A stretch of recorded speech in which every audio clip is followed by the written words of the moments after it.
ballot box security. The testimony of Robert Mueller highlighting the election interference that's ongoing.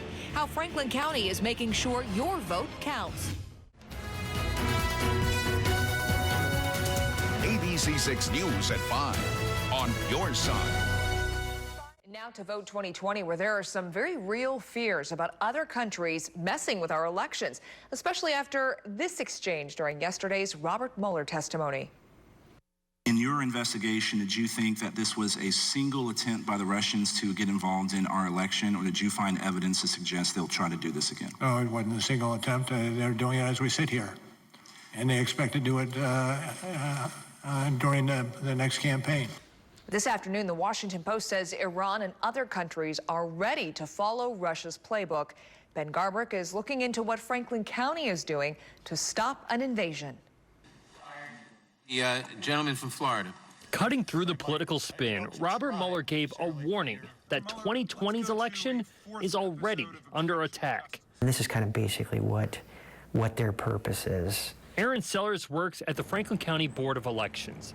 They're working on a series of new security upgrades to keep voter information safe. It's even more in the forefront now with all the things that are happening. Plus, obviously next year is a presidential election, and, the eyes of the world are always on, Central Ohio. The Secretary of State is making counties across Ohio add new layers of security, adding new computers, modernizing databases, and stepping up its ability to respond to cyber attacks. But election officials are more concerned about voter information being hacked than actual votes.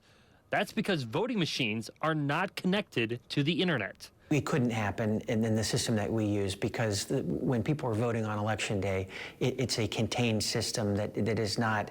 It doesn't go out to the internet. Lowell Bowdle is a cybersecurity expert. He says having different voting systems in every county can make it difficult to protect. There's a lot of hands in the cookie jar, right, per se. And without the controls and the standards in place, without that visibility, it's really impossible to protect that voter information.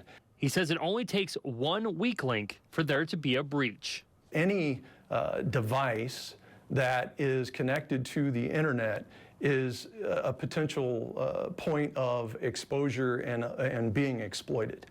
So, Ben, you're telling us that many of these security upgrades are due before the 2020 election. Are there any other security measures in the works? Well, right now there is a bill in the State House which would create a new cybersecurity force that is within the Ohio National Guard. They would respond to any cyber attack. That bill passed the Senate this spring and is now working its way through the House. All right, Ben Garbrick, on your side tonight. Thank you, Ben. Thank you.